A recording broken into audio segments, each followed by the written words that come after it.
Today we're going to talk about a due process. Now, a due process is a form of investigation that your former gang gives you when certain charges are brought up against you. Those charges could stem up from red on red, freelancing, campaigning against authority in charge, or the NF itself. And these are some of the greater offenses that could get you deemed no good. A lot of people get placed on freeze for a lot of various reasons. I myself got placed on freeze a few times in county jail, prison, and in the streets. And so we're gonna get into these occasions that happened with me, the outcome that it had, and certain things that happen while you get provided the due process. The first time I got placed on freeze, before I continue with this, just let me tell you guys, when you get placed on freeze, it's either you're gonna be in good standings or you're gonna get deemed no good. And it all depends on the severity of the charges that they put against you, meaning like the offense you committed that is going against the grain or the gang. And the first time I got placed on freeze was when I hit county jail. I was fresh out of YA, so I had a YA mentality. I didn't really know the full extent of the politics that were behind while you're incarcerated in the county jail or in the prison system. And so I was still with that YA mentality where everybody's for their own. You do whatever you want. You could act out however you want. You could fight whoever you want at any time, at any given moment. I got transferred from the California Youth Authority. I did a few years there. I got transferred to county jail, and where I was in county jail, I was just a knucklehead. I just didn't really care about the program, the politics, and everything that came behind it. It was a rude awakening for me due to the fact that it had to get to this extent for me to finally realize and comprehend the severity of this politics behind the gang system. I went back and forth to county jail a few times, and during those times, my actions were just getting wilder and wilder.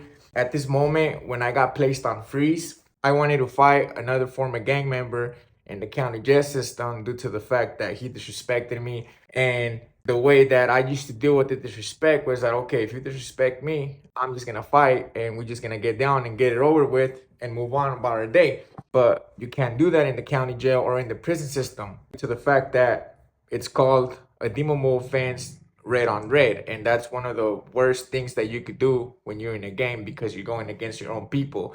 You hurting your own people and you're putting your own people at risk. I got into it with this individual over minor little petty things. Like I said, I was a knucklehead, I was hard-headed. And the only way that I knew how to deal with certain things of disrespect like that was with violence. Anybody disrespected me, all I wanted to do was fight, and that's what you're taught when you're in the California Youth Authority system. I get into a heated verbal discussion with them, and we just going back and forth, exchanging words. He knew better due to the fact that he was already in the system, and he programmed with the homies before. Now, the only way that you could fight without being deemed in the county jail or prison is if somebody poses a threat on you, that you feel like your life is at risk, or if they engage on you, you have all right to defend yourself. So this individual was antagonizing me, trying to have me to swing on him. And so somehow, some way, how everything played out, the authority in charge seen me that I was getting aggressive with them. I got up and I told him to get up. And the individual was telling me, well, swing on me, right? And then I didn't want to hit him while he was sitting down. I just wanted him to get up. If he would have got up, I would have swung at him. And so they stopped everything. They put like 6-7 people on me. They did a squad assemble. That's what they call it in the county jail. Oh, squad assemble, like get this individual, put him on a rack. During that time, I had a designated rack in the corner. In that rack is where the new arrivals get put at. They go through the due process, answer all these questionnaires that they got to answer before they get cleared to be in the household. If you're on freeze, you're on the verge of getting removed, right? With full weaponry, and they're gonna send 3 to 4 people on you. I didn't really know much of the severity at the time, so I was just like, oh, it is what it is. They put me in the rack. I had to lay down on my stomach, hands crossed, and I had to be looking down. And if at any moment while you in your due process, you disobedient and you don't follow the instructions that are given to you, the people that are watching you, they got the right to engage on you, and therefore your due process, it's over with. And so I was given a due process to explain myself as to what had happened. Luckily for me, I had an individual from my neighborhood that was running the whole county, and he knew that I just came out of YA. He knew I was just a hard-headed individual, and he knew that I didn't know better. I didn't know the full extent of the politics. And that's what saved me. If not, I would have got deemed. And so when they put me in the rack, they had me write up an IR. An IR meaning like you got to explain yourself. So I had to explain myself what happened, what took place. They made the other individual as well, doing IR, saying what had happened. And pretty much, I explained to them, I felt disrespected. The only way that I know how to resolve certain issues is just by fighting. This is what I was taught in the California youth system. And this is what I'm applying here.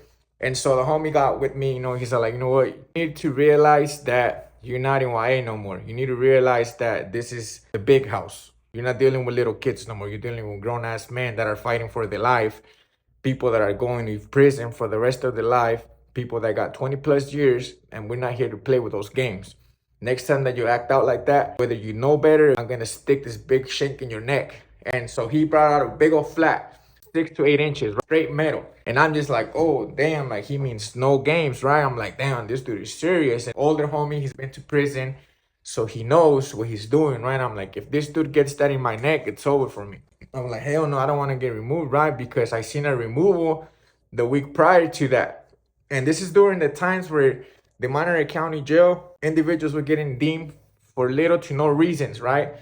And I was just like, damn, I don't want to be the next one, right? So I started following a straight path. I started trying to do better. However, I was still getting DP'd. I was getting the 14 days, 122 with 1,000-word essay every day, doing an extra post. Whatever it comes with the household business, if you get a DP, you're going to do extra of what you're required to do. And that is one of the first times when I realized that a due process meant serious repercussions. Being locked up in the county jail and going to prison is no joke. Like, these are animals. These are people that will do you in at a blink of an eye if you don't follow protocol and if you don't follow the guidelines that are set for us amongst this program. Fast forward into time, I ended up getting sent to prison. And one of the reasons as to why I got placed on freeze in the prison system was due to the fact that when I was in Corcoran, I tried to get in at a CO.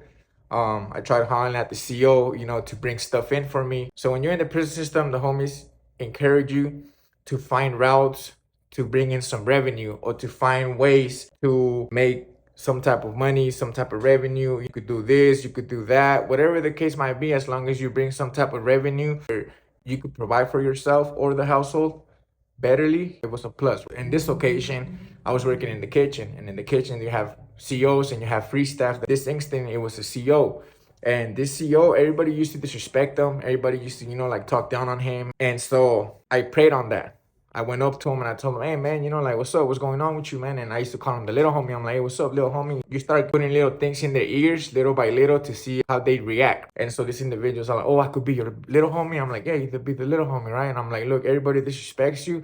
Don't even trip. I'm gonna tell everybody to kick back, like to listen to you. And he's like, oh, you'll do that for me? I'm like, yeah, don't even trip. Some of the individuals that we used to work there were the homies, and then other group segments, right? So I got at the homies that were with me, and I'm like, hey, bro, look, check this out, bro. Like, I'm gonna try to knock this dude so he could try to bring some stuff in, and I'll break you guys off, bro. All you gotta do is just don't talk back and just listen to him. There were some blacks that I used to be cool with, and I told them, what I'm saying? Like, hey, bro, I'm gonna try to knock this dude, bro. Like, if you guys could please, like, kind of listen to him in a way, and like, don't disrespect him as much, so he could see that, I'm trying to talk to you guys, so you guys could be better towards him.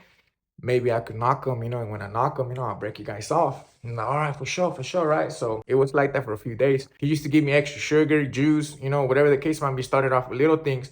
So I was in my head, I'm like, all right, so I'm gonna knock this dude. But before you do those things, you have to ask for permission from the household. You have to write an IR and be like, hey, I would like to ask for permission if I could get with this dude, try to have him to bring in stuff for us so we could open up a route to produce some type of revenue, to look out for our elders, so on and so forth. And then you wait for a response and be like, all right, look, good, it's a green light, go ahead, try getting at him, right? But I didn't do that. I was trying to knock the dude first and then tell the household, you know what, I got this dude, here's what I brought in. And they won't even say nothing, right? But it backfired on me. I told the dude, hey, look, what's up? Let me borrow your phone. Let me make a phone call, right? So like, nah, like, I'll think about it. And then I kept being persistent throughout the whole day. Till he told me like, nah, man, like, you just don't ask me. Like, I don't want to do it because I don't want to lose my job. And I'm like, man, come on, man, I got you. Don't even trip. I'll give you $500. Even though I didn't have the $500, right? But I knew somebody that will have that money. I'm like, I could get him to send that and then I'll repay him back. During that time, the house had clavo, and they fronted me a few grams of some dope, so I could get on my feet, and obviously, so I could help the homies move their work that they had, due to the fact that I had a good line of communication with the paisas, and they would come and buy a lot of these little grams off me. $250, $300, and the homies will give it to me for $150. So I make my quick $100, and like make a quick little flip. And so I was doing that throughout the weeks. I just had to re-up from the household. So I had a few grams. The homie that was my bunkie, he had them with him at the time, due to the fact that, I was working at the kitchen. I didn't want to have that contraband with me, because you get searched when you go to the kitchen and when you come out. I keep popping at this dude, right? It's time for us to go back to the building. We go back. The homies already have a joint rolled up, right? And then I'm barely changing off my boots, putting on my shorts, about to take a shower. And they call me over the overcom. They're like, hey, so on and so forth, come to the front podium. During this time, I'm in B yard level 2 in CSAT F. I was upstairs in the cubicle with the homies. We were chopping it up, listening to music. The homies are, snoring up some lines, smoking. So, it's a straight party, right? And I go down, because the homie has to go with me. We have to have a homie at all times. You could not go talk to a canine without having an SB with you, without having a buddy. Because if you go by yourself, they assume that you're trying to roll it up, or they're going to assume that, you're trying to give out information or something of that nature, right? And so you're not allowed to talk to any police officer, to go around any police officer without somebody next to you. So I tell the homie, let's go, they're calling my name. I think I got mail. So I'm over here thinking I got mail, right? And when I get there, IGI is there, the cucuy. We used to call him the cucuy, right? I don't know what they call him up to this date, but when I was there, we used to call him the cucuy, because IGI takes you to the hole. IGI validates you, right? And this was like in 2013, 12, during that time frame, right? When I go down, and all right, turn around. I'm like, what the hell, right? So I turn around, and then IGI comes out of the office. They search me. They're like, all right, I'm going to the hole. I'm like, oh, what the fuck, right? I'm in my head. I'm like, man, I'm going to the hole. What did I do, right? I'm like, damn, did they search my bunk and they find something? And so I'm just thinking like, damn, what did I do, right? I tell the homie, you could go back upstairs. And he's looking at me like confused, right? And we were like, what the fuck? Like, why am I going to the hole, right? And so they take me to these little cages. They put me there. They strip search me and make me squat and cough. And then here comes IGI. He's like, what do you think you're doing? I'm like, what do you mean? And like, yeah, like, why you over here trying to bribe my staff? I'm like, oh, man, bro, my stomach dropped, right? I'm like, oh, because I already knew the consequences that are coming behind that. I'm like, damn, bro, like the homies are going to think I'm over here trying to go behind the household's back, that I'm trying to do all these other extra activities without getting permission. So I already knew the consequences, right? I'm like, fuck, bro, you're going to go to a segregation. So they take me to the hole, right? I get to the hole. I have nothing. I only have a sheet and the clothes that I was wearing, right? I don't have no property, no nothing. And you have to wait like 3 or 4 days to talk to classification to see what they're going to do with you, whether they're going to bring up charges, they're going to give me a 115 or what's going to happen. When they came and talked to me, they're like, hey, what's going on, man? Like why are you trying to bribe our police officer? I'm like, man, I don't know what you're talking about. Like, I'm not bribing nobody, like, I don't got nothing to bribe them with anyways. We're going to go talk to our police officer. What's going to happen? And they're like, do you want to put a statement or anything? I'm like, no, I don't want to say nothing, bro. I'm like, I didn't bribe nobody. I ain't got nothing to say. And then they're like, all right, for sure. And so everything that you say or that gets said in the 115 report, they give it to you. And then so when you come out of lockup, you got to turn in your lockup order. You got to do an IR. And then you got to show your 115 as to why you went to the hole. And so these are all things that you got to show in order for you to get cleared. Like 2 to 3 weeks pass by, right? I don't talk to nobody. They have me there. They finally bring my property. I'm in the hole, right? And I'm waiting for the investigation that the classification is going to do to see what's going to happen. While I'm in the hole, right, I'm stressed out the game, right? I'm like, damn, bro, like I'm going to get a new charge. The homies what are the homies going to do to me? I'm more scared about the homies, right? I'm like, damn, like they're going to deem me no good, bro. Like, I'm like, damn, you could just think what was going through my head, right? I was panicking, bro. I was scared. I'm not even going to lie to you guys, bro. I was scared, right? Because I know the type of pedazos that they have with the homies, right? To protect ourselves. Like, I was carrying a big-ass one, too, right? And I was just like, ah, damn, bro. So I'm anxious. And then I know that there's the clavo that I got from the household that I still have to pay. So I'm just, all these things are coming to me, right? And then I'm just thinking, I'm just like, damn, what am I going to do? What am I going to do? So finally they come, they're like, all right, so we did our investigation. We searched the videos. We didn't really find no proof. The CEO just said that you just asked him to use his phone, that you'll pay him. So there's really not much that we could do. However, you're gonna get a 115 for being out of bounds, and for trying to bribe the police officer but not filing charges. I'm like, all right, cool, right? And they're like, so we're gonna kick you out back to the yard, but however, you can't work in the kitchen no more. You gotta stay away from the police officer that we have in the kitchen. I'm like, all right, cool, right? And so they're like, but you're gonna lose your privileges. You're gonna lose 90 days of yard, 90 days of commissary, 90 days of the phone. So the following day, they take me back to the yard. So when they take me back to the yard, right, I have all my little stuff with me. I'm in a paper jumpsuit.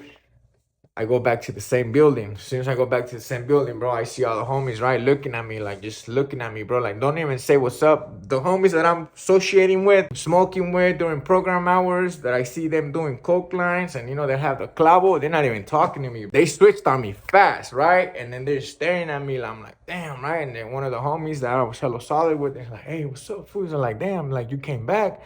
They're like, we probably thought you were gonna roll it up or something. I'm like, bro, like for what? Like, you know what I'm saying? Like, I didn't do nothing, bro. So as soon as I get to the building, they put me in a bunk. The channel comes, be like, hey, look, check this out, bro. You're on freeze to further notice. You can't talk to nobody. You're gonna have 2 SBs on you with pedazos. You can't get off your bunk. You can't walk to chow. You can't do nothing. Be here in the bunk, sitting down. Don't turn on no TV, no nothing. Nobody could talk to you. You can associate. You cannot talk to the post till further notice. That's how I knew it was serious, right? I'm like, oh, bro, I'm not even gonna lie to you guys, bro. Like, I was scared. Like, I was shitting myself. I was like, damn, like they could whack me at any given moment, right? I'm on freeze for 2 weeks, bro. I'm in my bunk. Like, I didn't get no shower. I couldn't do nothing. They'll bring my food to me. I couldn't talk to the homies. I couldn't use the phone. I couldn't do nothing, bro. Like, they just had SBs on me, right? As soon as 9 o'clock hit, roll my bed, do my bed, and go to sleep, bro. Like, and I had to close my eyes. Like, that was it. Like, they weren't playing with me. Like, they were serious, right? And during that time, I had to do IRs, right? I had to do like 10 IRs. What happened to the clavo that was given to you by the household? Why did you go to the hole? Provide us with your 115, your lockup order. Who gave you permission to try to bribe a police officer? Who else was with you when you tried to bribe them? I'm so nervous and I'm trying to remember every single detail, right? Like a mini writing, a little strip. I gotta write everything down. Luckily, when I was in the hole, one of the paisas that I was fronting dope to rolled it up and he owed me like $700 and I owed the house for like 500. They come in and tell me, where's the clavo? You took the clavo. Are you stealing from the household? And they're asking me for the clavo. You took the clavo. Where's the clavo? All they worry about is the clavo that I'm stealing from the household, right? I'm like, bro, I don't know clavo. Like, I didn't take nothing. They're like, well, who has the clavo? And I'm just like, bro, like, I don't know who has the clavo. What are you guys talking about? So come out to find out that my bunkie, he told them that I took all the clavo with me and that I went to the hole so his debt could get wiped off. And so I tell the homie that I was hella cool with. I write him a one time and I tell him, hey, bro, look, take this to the homie, bro. Like, if not, I'm gonna get deemed, bro, because I didn't take no clavo, bro. I have people that owe me money, but I never took no clavo. So ask the homie what happened to that clavo, bro. And then so I get that one time to the homie telling him, you know what I'm saying? Like, hey, bro, like, why are you saying that I took clavo? I never took no clavo, bro. Like, you're gonna get me hit for saying that I took clavo that I never took, bro. Don't do me dirty like that, bro. The homies are gonna whack me because they're thinking I'm stealing from the household, bro. So it's like, you need to tell them, bro, that I didn't take no clavo, bro. Like, you kept the clavo. And not only that, I told you that people owed me. I write all this in the IR, right? And then they get with the homie, they make him write IRs. The homie kind of validates the same thing that I'm saying that, oh, boy, this individual had just sold a few grams to this paisa. He rolled it up. He owes us. So there, the paisas got to pay for it. So now the homies got at the paisa shot caller and tell him, hey, look, check this out. This dude that rolled up, bro, he rolled up because he had a big-ass debt. He owes this individual this much, and he owes this person, and this person. And so the paisas agree to pay half of the debt that was owed, right? And so they gave the homies like $300, and I still had to give them like $200 more, right? And so they're like, all right, now we find out that this individual rolled it up. You gave him some clavo, but you still owe the household $200. You need to make a phone call and get this $200 by the end of the night. Bro, I call everybody and my mama, bro. I call them like, hey, let's check this out. If you guys don't send me $200, bro, they're going to kill me. Like, you need to send that now. And so I get a PayPal finally, like later on. Luckily, the fam ended up sending 200, right? I give the household the 200 and they still have me on freeze.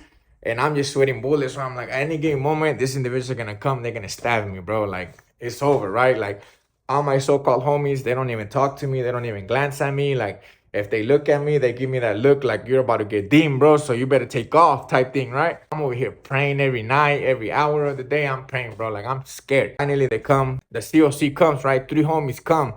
And 2 of them are lifers. So I'm just like, oh, they're going to whack me, bro.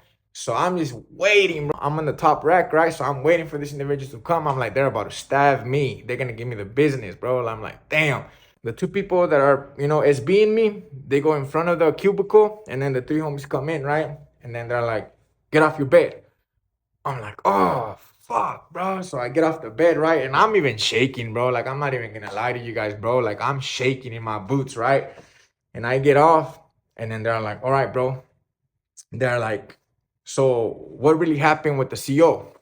And then I tell them, look, bro, like, honestly, I already had written an IR about it, right? And I told them, look, bro, like the same thing that I said. They wanted to see if they catch me on lies. And I'm like, bro, honestly, bro, like I felt and I thought that I could pull this individual so he could bring us clavo and open up a route for the homies so I could make money for the household. And then I told them I'm less fortunate. I don't have that many people looking out for me. So, I'm trying to make some money. And then they're like, all right, and what did you tell him? Who was around when you told him? And I'm like, oh, well, the homie that works with me, bro, like he knew of it. Like he knows, you know what I'm saying? So it's not like I'm over here talking to the individual behind his back. Like the homie was posting for me all along when I'm trying to talk to this individual. Not much was said, like this individual just told the cops, here's the 115. He just told them that I bribed him to use the phone. This is little minor steps that I was taking before I asked them for him to bring us anything. And they're like, well, do you know that you need to ask for permission? I'm like, well, not really. I didn't really know, but I already knew, right? And I'm trying to play it off like I didn't know better. They're like, but you're from Salinas. You should know better. Everybody that comes to Salinas, they're super soldados, bro. They know everything. And I'm just like, well, I don't, like my bad, bro. Like, I don't really know. You guys encourage us for us to try to open up new routes to make revenue. But yet you get mad when I try to go and take it upon myself to try to, like I'm the one that's risking my freedom. I'm the one that's going to the hole. I'm the one that's getting risked to get a new charge. Like you guys, I'm not putting you guys at risk. And then they're like, yeah, but you don't know what's going on in the kitchen. We already have a route there, but you don't know about it. And we don't want to let nobody know. And you could jeopardize that route. And I'm just like, well, I didn't know. Like, my bad. Like, I didn't know. And they're like, all right, well, from now on, you're not allowed to try to make any routes. You're not allowed to try to make any type of money whatsoever unless it's coming from the house and you get it approved. And I'm just like, all right, yeah, that's fine, bro. That's good. That's good with me. They're like, all right. And the clavo situation, that was already cleared. So you're good on that. But however, you're going to get 21 days of 122. And during this time, bro, during the time where 14 days was the maximum that they could give you, right? This just gave me 21 days, bro. And I'm like, God damn, but I didn't even want to question it, right? I'm like, yes, sir, give me a month, give me 2 months. Come on, run it. You're going to get 21 days. You're going to get extra posts at night. You can't take no catnap. You got to do extra security. When you go to the yard, all you got to do is do your household workout, do your 122s, and then patrol the yard. I'm like, yes, sir. Anything you guys ask of me, I'll do. Let this be the last time. Next time you have an incident, anything, you're going, bro. Like, you're going to get deemed. And last but not least, you got cleanup, bro. I'm like, I got cleanup. What do you mean? Like, I'm over here like, I'm going to clean the day room or something. They're like, no, the next individual that needs to get removed, you're the first thing smoking, bro. Like, you got to go. Like, you got cleanup for your actions. And I'm just like, all right, say less, bro. And I'm saying, and during that time, bro, like I was like so dumb, you know what I'm saying? I was so deep in the gang style that I was like, I'll volunteer. I ain't even worry about that. And so like they give me this little thing. So like every prison or county jail that I had to go to, now I have to tell them I got cleanup because I tried bribing a police officer without authorization from the household. These are things that come behind the due process, right? And so if you don't get deemed, there's more than likely you're gonna get something behind it. You're gonna get DP, you're gonna get cleanup, you're gonna get all these extra things to do on top of whatever you already have to do. And that's so you could learn your lesson. And they make you write a 1,000-word essay every day, plus your education. You got to do 2 essays of 500 words or 750 words. Plus, if you're in the squad, you have to do an essay every Friday. It's just a lot, right? And then this is my first time in prison. So, it's like I learned a lot, and I had a lot of good and bad experiences. But at the end of the day, like I knew what I signed up for, man. And so these are some certain things that you have to deal with while you're in a gang. And for those individuals that you guys think that this is a good lifestyle en route to prison, or maybe putting yourself in the situations where you're gonna lose your freedom, these are certain things that you're gonna deal with. Like I always say, your own people is the one that do you in. And if you follow our rules and regulations and program that is set for you, I mean, you should got nothing to worry about, right? But if you're a knucklehead and you think you could do whatever you want, you got a hard reality, man. And so, but regardless, no matter where you go, no matter where you're at, you're always going to have to listen to the next individual. Whether you're 50, 40 years old, there's always somebody above you that's going to be giving you directions and directives as to what to do. And so these are just some examples that I went through. There's plenty more examples from the streets, from other prisons that I landed into, but this is just two of them. And hope you guys enjoyed this video, man. I know it's been a long time. Thank everybody, for still supporting. And with that being said, let me know what you guys think.